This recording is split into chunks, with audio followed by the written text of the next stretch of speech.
Historical news articles are just so curious, aren't they?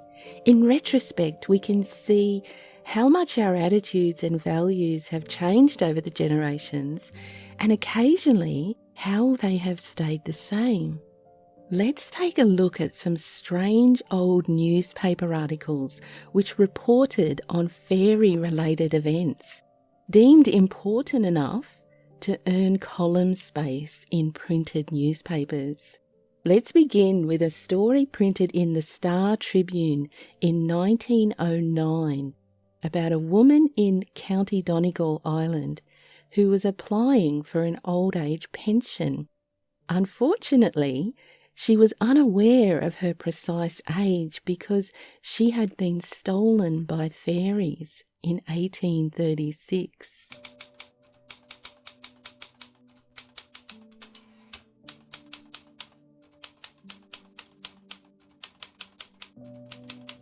Woman applying for pension in Ireland makes this announcement to officials. Says fairies stole her. Questioned as to her age, an old woman of Donegal, Annie McIntyre, who applied to the Limavady Committee for an old age pension, said that she did not know the number of her years but remembered being stolen by the wee people on Halloween night 1839. Asked if she was certain of this, she replied, "Yes. By good luck, my brother happened to be coming home from Carndonna that night and heard the fairies singing and saw them dancing around me in the wood at Carrakeel. He had a book with him and he threw it among them. They then ran away." The applicant added that the people celebrated the event by great feastings and drinking. The committee decided to grant her a pension.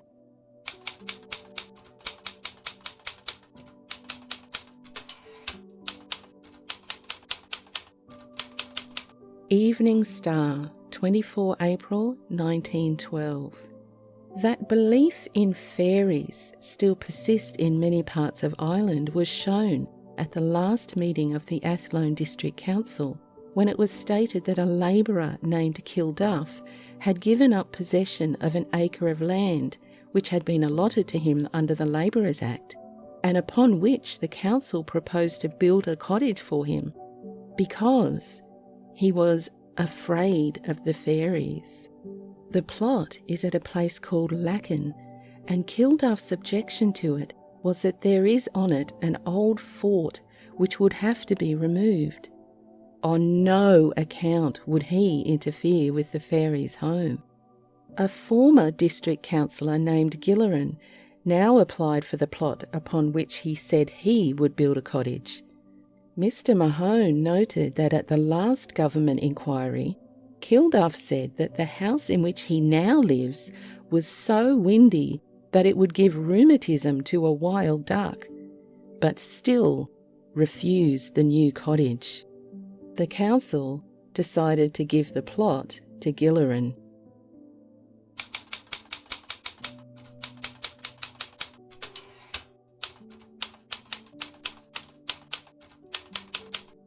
Irvington Gazette, 9 January 1920. Still belief in fairies. A case just heard in the Tipperary courts reveals the survival in Ireland of a belief in the fairies. It was a claim for compensation for cutting trees and bushes around a fort at Shanbully.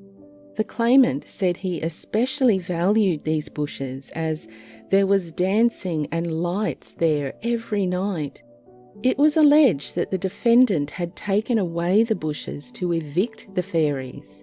The judge pointed out that if there were fairies, they would visit their anger on the man who dared to cut the bushes and not on the owner. He did not accept the fairy theory and dismissed the claim.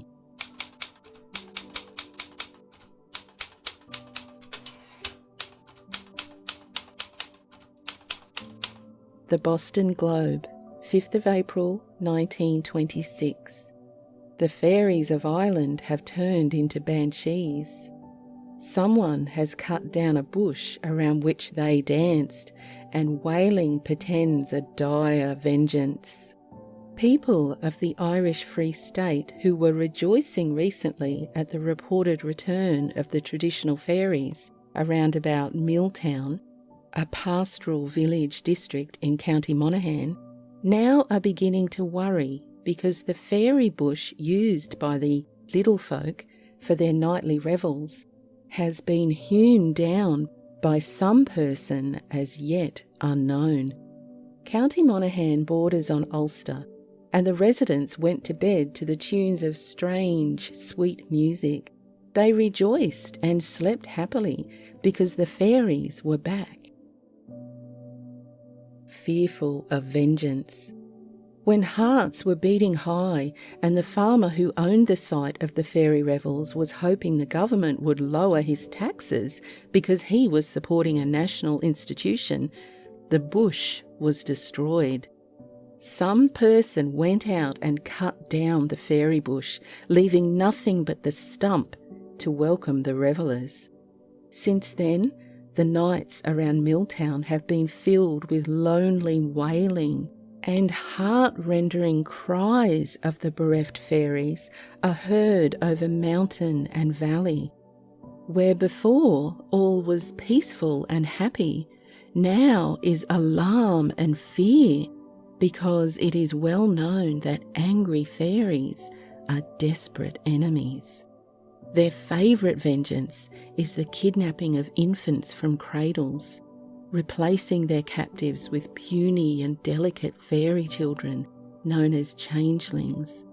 The mothers of the neighbourhood now keep a large shovel near their babies' cradles because it is well known that a hot shovel used as a seat for the changelings will exorcise the impostor.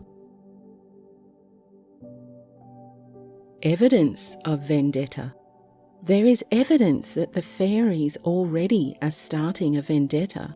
The other day, a farmer's horse was found in the river that runs by the fairy field, and two men who sat out during the night listening to the fairies wailing tell how, in the moonlight, the horse galloped past them in the direction of the river, and on its back was what they described as a wee man dressed in red. The people hope that some means will be found to placate the wrathful fairy folk and again bring their sweet music to the fairy fields of Ireland.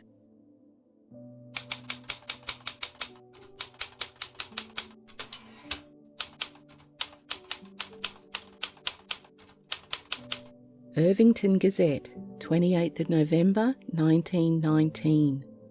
Many fairies in Green Isle. There still are fairies in Ireland, declares the Ulster folklore, which explains by saying, to many perhaps this statement will be really news. Of course, anyone who has never taken any interest in the matter at all knows that in the days gone by there were plenty of them from one end of the Green Isle to the other. Are not their old haunts, the thorn bushes, their raths, forts, caves and subterranes still to be found in every corner of Ireland, just as they have existed since time out of mind? But it has been the general belief that the fairies themselves long ago, in one fashion or another, had forsaken or been driven from their secret places. The last exodus taking place in the modern period as the middle of the 19th century, the night of the big wind, when they were all supposed to have been blown into the sea, with the exception of a few that landed in Scotland. The error of that belief, however, has been scientifically ascertained in a series of investigations pursued by Miss Elizabeth Andrews for a decade or so. The belief is general, Miss Andrews says, that these little people were at one time very numerous throughout the country, but have now disappeared from many of their former haunts. At Ballynahinch, I was told they had been blown away 50 years ago by a great storm. They are, however, supposed still to inhabit the more remote parts of the country, and the old people have many stories of fairy visitors and of what happened in their own youth and in the time of their fathers and grandfathers. I hope you enjoyed these curious articles, but what do you think? Have attitudes towards fairies changed much over the last century? The theory about the fairies in Ireland being blown away on the night of the Great Wind in 1839 was a new one for me. I hadn't heard that before.